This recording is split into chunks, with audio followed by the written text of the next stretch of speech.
chacun de vous. Je remercie le Seigneur pour sa bonté et sa grâce envers nous. Et c'est un privilège pour nous d'être derrière cette chaire, non pour diriger les chants, mais pour délivrer le message de la parole de Dieu. Je vous invite à ouvrir vos Bibles avec moi et nous allons lire ensemble les paroles que nous trouvons, les paroles du Seigneur que nous trouvons dans le livre de Daniel, Daniel chapitre 1er, deux versets, versets 8 et verset 9. Daniel chapitre 1er, verset 8 et verset 9. Daniel chapitre 1er, verset 8 et verset 9. Je lis pour vous. Daniel résolut de ne pas se souiller par les mets du roi et par le vin dont le roi buvait, et il pria le chef des eunuques de ne pas l'obliger à se souiller. Dieu fit trouver à Daniel faveur et grâce devant le chef des eunuques. Amen. Amen. Chers frères et sœurs, à l'aube de cette nouvelle année, où plus d'un, je dirais, se trouve encore à prendre des résolutions. Le Seigneur a attiré mon attention sur ce texte des Saintes Écritures, mettant en évidence une résolution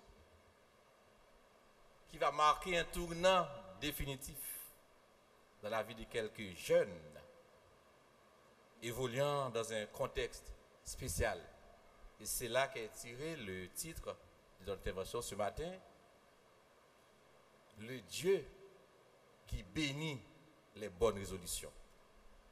Le Dieu qui bénit les bonnes résolutions. Et par bonnes résolutions, j'entends, et nous entendons, sont mieux, des résolutions mettant en évidence une foi ferme dans la fidélité et la puissance de Dieu. Et deuxièmement, des résolutions qui glorifient le nom de Dieu. Et ce sont là les deux points sur lesquels nous voulons jeter notre attention, notre regard ce matin pendant, je dirais, ces quelques minutes qui nous sont accordées. Oh, il est déjà 10h46, n'est-ce pas? Des résolutions mettant en évidence une foi ferme dans la fidélité et la puissance de Dieu. Alors, pour comprendre le contexte de ce passage, c'est moi, je dirais, décrire un petit peu le contexte spirituel et historique de Juda, où évoluait Daniel et ses compagnons. La nation d'Israël, sous la conduite des trois derniers rois, particulièrement de Juda, par ses actes de rébellion, s'est rendu coupable contre Dieu au point où la colère de Dieu s'enflamma contre ce peuple sans aucun remède. Et c'est dans 2 Chroniques chapitre 36, verset 16b qui nous a dit cela. Et Nebuchadnezzar le Seigneur livra ce peuple entre les mains de Nebuchadnezzar, qui a, je dirais, détruit, a pris tous les ustensiles et les trésors de la maison de Dieu. Il a brûlé la maison de Dieu. Il a démoli, je dirais, les murailles de Jérusalem. Et il emmena en captivité tous ceux qui échappèrent à l'épée, selon 2 Chroniques chapitre 36, versets 19 et 20. Et parmi ces déportés figurèrent ces 4 jeunes arrachés de leur territoire pour se retrouver dans un pays étranger avec comme statut le statut d'esclave.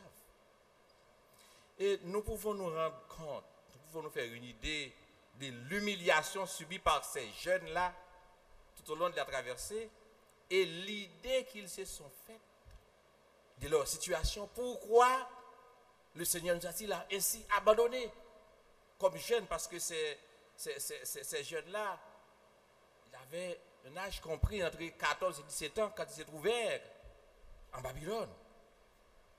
Et pour consacrer cette rupture, eh bien, la puissance dominante a utilisé une stratégie, je dirais, tridimensionnelle. D'abord, on a procédé au changement de nom de ces jeunes-là. Et ça a une double signification. Quand on change les noms, ça veut dire que l'abandon de l'ancien nom, c'est une, je dirais, rupture définitive d'avec la réalité historique de milieu donné. Et les nouveaux noms, ça a un aspect, je dirais, psychologique, de l'ordre du répétitif, d'attachement permanent à un milieu donné. Deuxièmement, deuxième stratégie, c'est l'apprentissage de la langue et des lettres chaldéennes. 2 éléments fondamentaux d'intégration sociale et d'acculturation par la puissance dominatrice. Et troisièmement, un nouveau régime nourricier, symbole, imposé, assigné spécialement par le roi, symbole de sa communion et de celle de ses sujets avec ses faux dieux. Donc la conséquence d'une telle initiative n'est autre que la formule consacrée de la souillure spirituelle. Et tout semblait se mettre en œuvre en vue d'une rupture d'avec ce Dieu qui a livré, comme je l'avais précisé avant, je dirais, tous les symboles de relation et d'attachement de ce peuple avec Dieu. Et d'aucuns diraient, bon, M. Sayo, ces 4 jeunes-là, ils deviennent, je dirais, un terrain fertile à toute nouvelle proposition et disponible pour toute nouvelle aventure. Et pourtant, c'est là qu'il va prendre naissance la première résolution de Daniel. Au verset 8, il est dit, Daniel résolut dans son cœur de ne pas s'essuyer par les mets du roi et par le vin dont le roi buvait.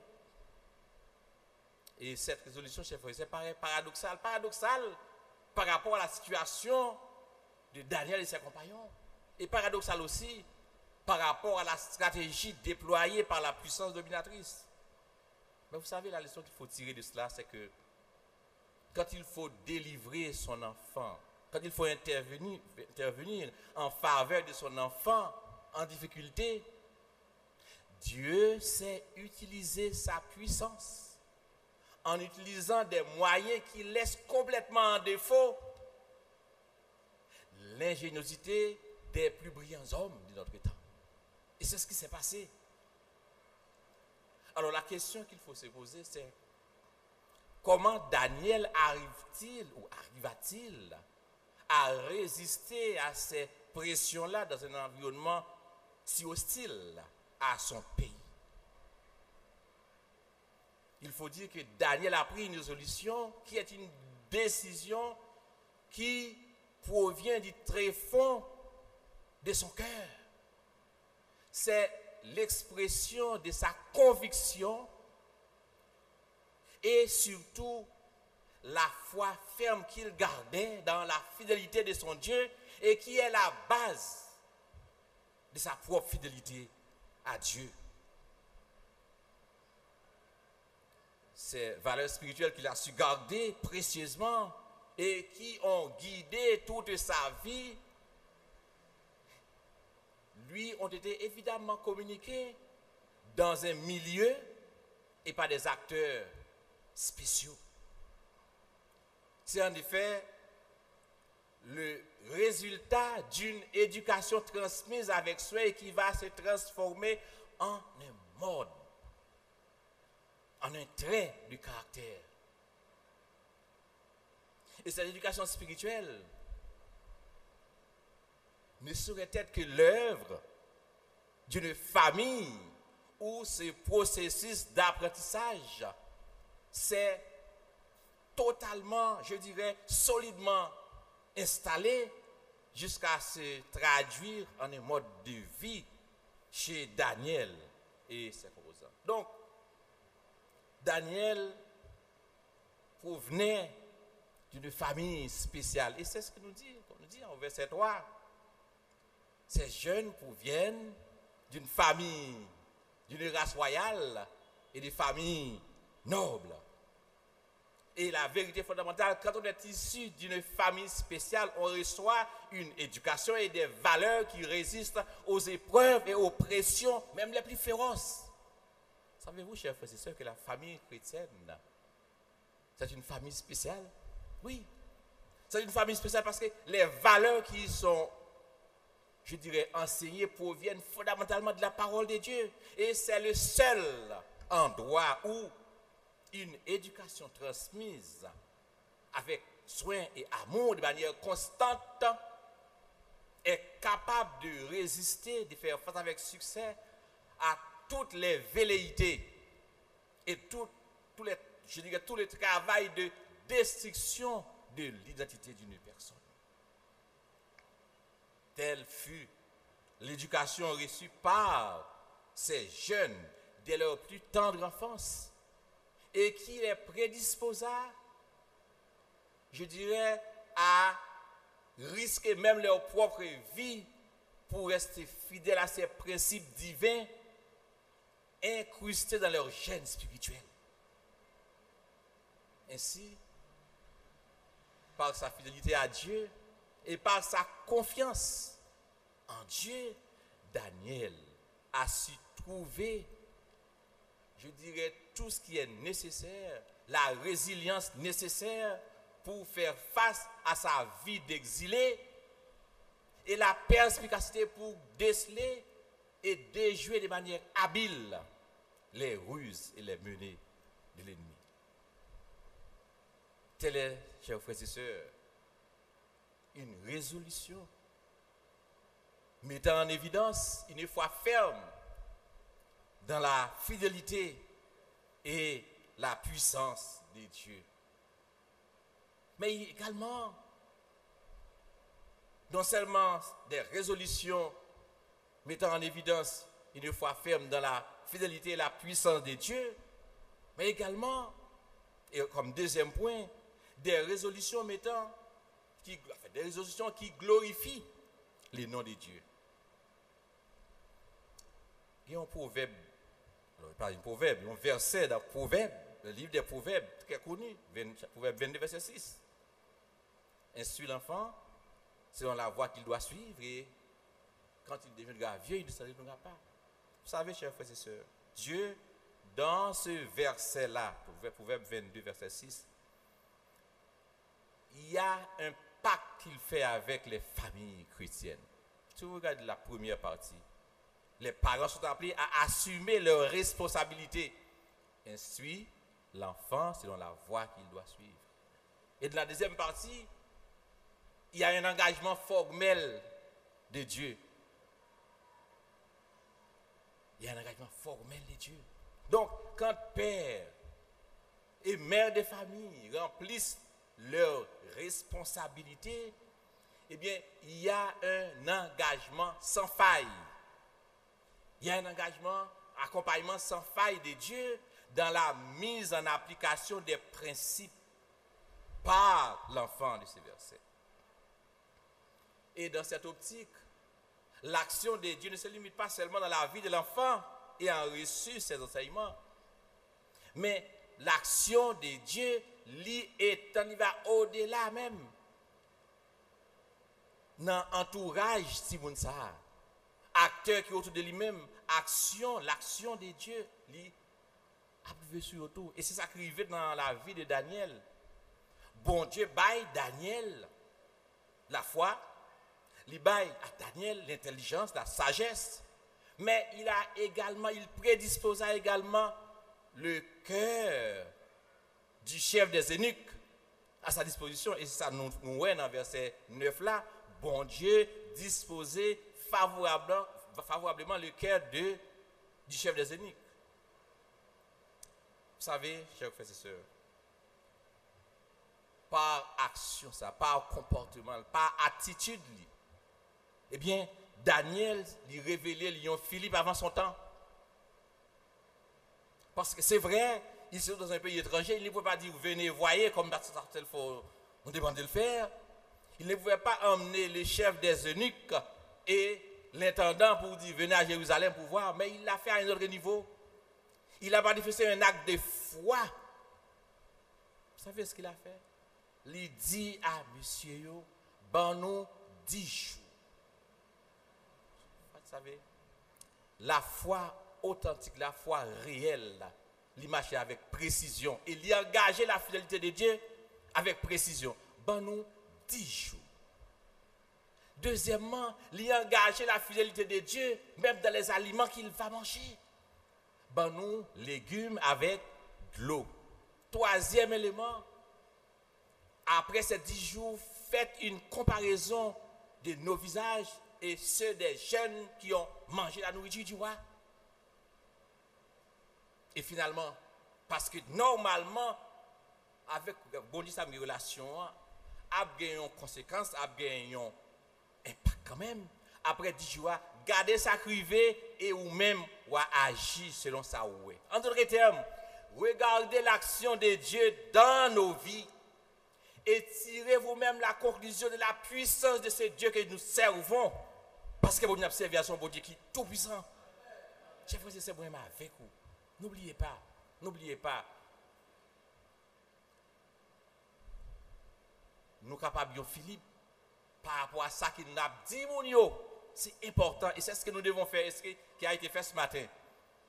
Mais nous sommes capables de Philippe également et surtout par le témoignage, par ce que nous sommes et le témoignage de la puissance de Dieu dans notre vie. Vous savez, les hommes retiendront de Dieu l'impact qu'ils l'auront vu faire dans notre vie. Et ça, c'est important, chers frères et sœurs. Vous savez, le témoignage d'un chrétien fidèle exerce sur les autres un impact qui va même au-delà de la présence physique de cette personne-là. Il n'y a pas de dire un monde seulement. Bon Dieu, à travers cette phrase-là, il va continuer à parler à cette personne-là, même quand vous êtes absent. Et c'est ça que fait nous parler dans le chapitre 2 de Daniel là. Daniel a parlé à Nebuchadnezzar, vous savez, dans une situation difficile. Parce que Daniel sa vie était exposée, il a demandé un sursis pour aller prier le Seigneur. Et quand il trouva la réponse de Dieu, il doit dire, ou j'ai une explication à rêve, ou j'ai une rêve là, ou j'ai une explication. Il dit oui, mais écoutez avant. Il y a un témoignage que tu dois entendre, Nebuchadnezzar. Et c'est ça Daniel fait. Dans Daniel chapitre 2, verset 28, les rois m'ont dit, est-ce que je veux une explication rêve là? Oui, je veux une, mais avant, il y a une priorité. Avant Daniel expliquer à rêve, il y a une explication, il dit il faut entendre ça. Et dans Daniel 2, verset 28, il dit,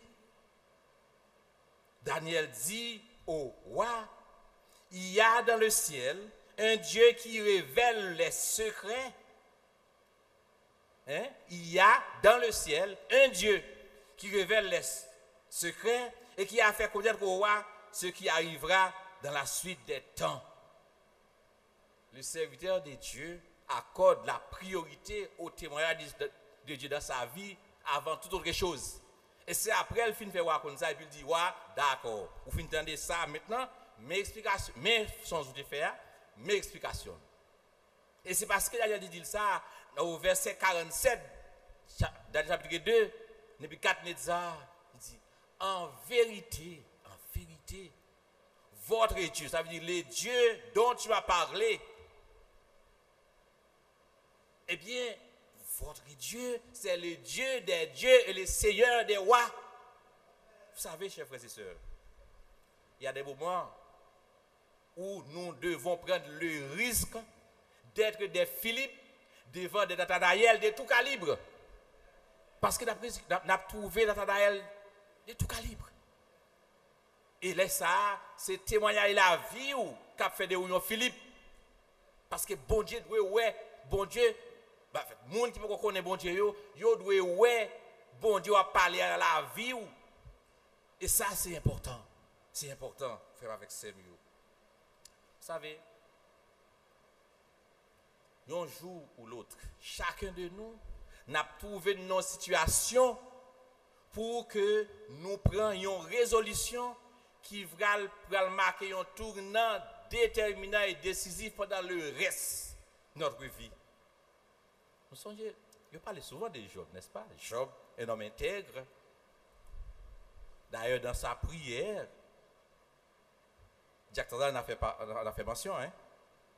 Je parlais de Job comme un homme intègre et droit qui craint Dieu. Et c'est à ce thème-là que Dieu a présenté le curriculum vitae de Job à Satan. As-tu vu mon serviteur Job? C'est un homme intègre, droit, créant Dieu et se détournant du mal. Ah, vous savez, bon Dieu, il y a Dieu 3 fois 5 a parlé de monde comme ça. Alors, quand on est d'accord pour nous, c'est le Seigneur qui a dit, est-ce que tu es pasteur Dora? C'est un homme intègre, droit, créant Dieu. Chaque temps, c'est témoignage ça que vous dites la vie nous.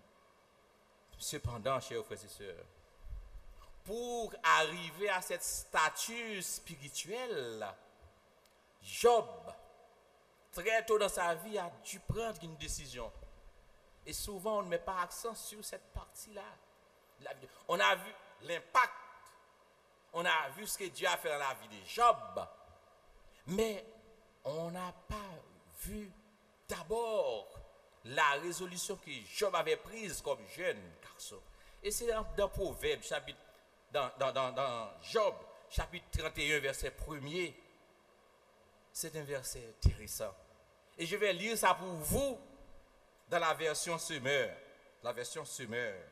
Dans Job 31, verset 1er. Vous savez, avant que je vous lire ça, Job, je dirais, a dû prendre une résolution, je dirais, contre lui-même, en identifiant dans sa vie tout ce qui pourrait être préjudiciable à une vie de sanctification. Je lis pour vous. Regardez. Job 31, verset 1er. Pourtant, j'avais conclu, et pas maintenant, quelque chose qui s'est passé avant. J'avais conclu, et les commentateurs bibliques disent que c'est quelque chose qui est arrivé pendant la jeunesse de Job. Pourtant, j'avais conclu un pacte avec mes yeux. Ça veut dire mes yeux. J'avais conclu un pacte, une résolution. J'avais conclu un pacte avec mes yeux. Il ne devait jamais porter un regard chargé de désir sur une jeune fille. Est-ce que nous avons dit ça dans la vie de Job? Job, quand il était jeune, il connaît des bagailles dans la vie, il est capable d'un obstacle à sa croissance spirituelle. Il dit à mes yeux, attendez, je suis un jeune, je veux servir le Seigneur. Ou bien une responsabilité pour être dans la limite, pour ne pas empêcher que moi c'est un monde qui est bon Dieu, mais tout bon. J'ai un garçon qui est dans la salle là. Je ne sais pas si nous entendez. C'est ça. Job, pardon, n'est qui était manqué morceau. Non, c'est un complet, oui, il était. Qui n'est qui était job d'ailleurs, comme un petit il était fait. Et malgré que petit fini, après ça, bon Dieu, la capacité de faire d'autres petits encore. C'est son qui était jam. Cependant, il a su contrôler les membres de son corps, car bon bagaille qu'il devait vivre à lui-même. Et Dieu a considéré, Dieu a présenté Job comme un homme intègre, comme un homme droit, créant Dieu, comme un père de famille modèle, parce que tout jeune, il a pris une bonne résolution. Jeune garçon, pas tant de l'offre gagner, leur vieux, une série de faiblesses qu'on a. Devant bon Dieu, déclarer, bon Dieu Seigneur, je veux te servir fidèlement. Mais il y a ça qui est considéré comme obstacle dans ma vie. Je veux que maintenant que tu maîtrises ce membre en moi, même quand je dois en souffrir, mais c'est mieux que de vivre de n'importe quelle manière. On est comme père et mère de famille, ce qu'on a résolu d'être devant Dieu de la de sa parole quand on était jeune. Que des défauts gagnés, ce n'est pas l'âge biologique qui va le faire changer. L'âge biologique pas changer forcément. Il ne va pas rendre nous un chrétien qui est fort, qui est maturité spirituelle, pas forcément. Encore moins si on a un titre spirituel dans le leadership pour gagner. On va gagner tant qu'il y a un titre, tant qu'il y a une regarde, il y a une pied arrogant. Si vous êtes brigand, vous êtes un brigand arrogant. Vous imposé ça, même vous pensez même que ce n'est pas bon, vous voulez imposer à l'autre monde. Non. C'est là que vous quittez bon Dieu, fait un travail spécial dans la vie. Et c'est là ça. Bon Dieu va permettre réellement que le monde doit. C'est ça que vous venez. Vie Daniel avec compagnon, c'est une mise en application des principes qui est évoqué dans le Proverbe 22, verset 6. Et malheureusement, j'ai dit ça avec pincement de cœur, malheureusement, verset ça, principe verset ça, pas appliqué par les familles chrétiennes, par toutes les familles chrétiennes dans l'éducation des enfants. Il y a un bagage qui est important que souvent on oublie, c'est le temps dans l'éducation des enfants. Il y a un momentum qui ne doit pas courir le risque de perdre, de rater. L'éducation de yon ti moun li commence par les premières années de sa vie. Parce que c'est là qu'on série de principes qu'on est capable de transmettre à ti moun ça. Car c'est le moment idéal, le moment propice d'une acceptation totale, sans discrimination et sans comparaison. C'est, je dirais, le moment de jeter de manière irréversible, définitive, les bases d'implantation des valeurs spirituelles avec la possibilité, la probabilité, la plus forte probabilité d'acceptation. C'est le moment, et ça c'est très important, je dirais, d'incruster chez l'enfant le principe d'obéissance. Vous connaissez, si on arrive dans l'âge d'adolescence et de la jeunesse, il est tellement sous l'influence, il est tellement, je dirais, il est tellement subi des sources d'influence. Si d'abord il y a un travail au préalable qui n'a pas été fait dans sa vie, il aura tendance à accepter ou bien à se mettre de côté de ceux qui lui sont semblables, physiquement et émotionnellement. Il prend un monde qui a déjoué n'importe comment. Et c'est ça que fait après très souvent, quand il n'y a pas quelque chose qui a été fait dans la vie de l'enfant, il est sous l'influence des pères, des artistes, des vedettes, ils parlent comme eux, ils s'habillent comme eux, ils font ce que font les vedettes. Vous comprenez ça parce qu'il y a un bagage qui n'est pas fondamental dans la ville. Il y a un principe d'obéissance qui n'est pas là. Et quand ce vide-là est laissé et créé par les parents, eh bien, il va être comblé par d'autres. Et nous pouvons avoir, je dirais, les preuves de tout cela. Chers frères et sœurs, les timouns, dès le départ, il n'est pas fixé sur un ensemble de choses. Il a ce qu'on appelle, c'est que les experts s'appellent une crise identitaire.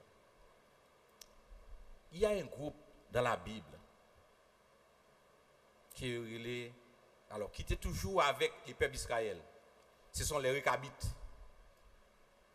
Les Rechabites, c'est un groupe semi-nomade qui a un lien de parenté avec les familles, avec les beaux-pères de Moïse. Et il était toujours dans le mi-temps, peuple d'Israël, il était avec lui dans le mi-temps. En Jérémie chapitre 35, le Seigneur voulant mettre l'accent sur le principe d'obéissance. Il dit, Jérémie m'a demandé où? à rencontrer Rekabit, font parler avec eux, et pendant avec eux, offrir un petit du vin pour boire ensemble avec eux. Et c'est ce que Jérémie a fait. Et après l'histoire dans Jérémie chapitre 35, il rencontre eux dans une chambre dans le palais, dans le temple de l'Éternel, et puis il dit, monsieur, mon petit du vin que je mets là, en nous boire. Monsieur dit, non, non, non, non, non, non. Nous ne pas faire bagaille comme ça. Papa nous, Jonadab, fils de Rekabit, il était dans nous enseignement ça, il était dit nous, puis qu'il nous jamais boire du vin, puis qu'il nous jamais dans des raisin, puis qu'il nous jamais construit caille pour nous être là dans lui, n'a vivre sous des tentes. Et c'est comme ça n'a vivre longtemps parmi peuple ça à côté nous étrangers parce que Rekabit n'était dans le peuple Israël là c'est des étrangers qui étaient. Et je veux croire que Jonadab dit ça parce que il voulait faire gens pour pas de jamais avoir un problème avec peuple Israël là. Et nous pas jamais entendre de problème avec eux réellement. Léo fin dit non, mais ça Jonadab papa nous petit Rekab demandé nous pour nous faire et c'est les Linois c'est à petit nous depuis jeune âge et yo prend ça à la lettre. L'Éternel dit Jérémie, est-ce que vous entendez ça qui passe? Nous entendons comment petit Jonadab, les Rekabit, ils sont fidèles à Jonadab, ils sont fidèles à Rekab. Pourtant, ce peuple d'Israël, moi, enseignant, je vois les prophètes parler, je pense qu'ils ont des bons matins. Pourtant, je n'ai pas jamais entendu, donc peut-être ça. Ça me dit, m'a fait Israël, m'a fait l'a déporté, m'a fait tout cas de bagaille qui pas bon. Mais quant à Jonadab, l'a toujours gagné un descendant en ma présence. Ma béni et a toujours gagné un descendant devant moi, en ma présence. Et vous savez, chers frères et sœurs, le Seigneur est fidèle. En Néhémie chapitre 3, verset 14, quand Néhémie s'est trouvé en Israël, pour lui construire Mirail là, et construire le temple là, dans Néhémie chapitre 3, verset 14, il parle de Malkija. Malkija, dis-nous, c'était un chef de district qui s'est dit, un Rekabit. Et c'est Malkija ça que tu trouves, il t'a préparé porte du fumier du temple de l'Éternel. Ça veut dire l'Éternel, elle dit, Gombagaï cap fait, il dit, je l'adapte tout petit qui la présence moi. Même là, il pas descendant de Jacob. Mais parce que dans le peuple, ça a été un principe d'obéissance qui a été institué et respecté. Quand on prépare les enfants à vivre une vie d'obéissance, eh bien, c'est un bagage qui est sacré devant bon Dieu. Et c'est important, il faut l'accepter. C'est docteur Hemdinat qui a dit cette phrase-là, qui a pu me reprendre, dit les enfants sont comme du ciment humide. Tout ce qui leur tombe dessus, il laisse une trace. Lorsqu'on c'est mis avec un ciment qui liquide, sauf avec du tout, les ciments ça vient sec, il kembel, pas grand qu'à changer.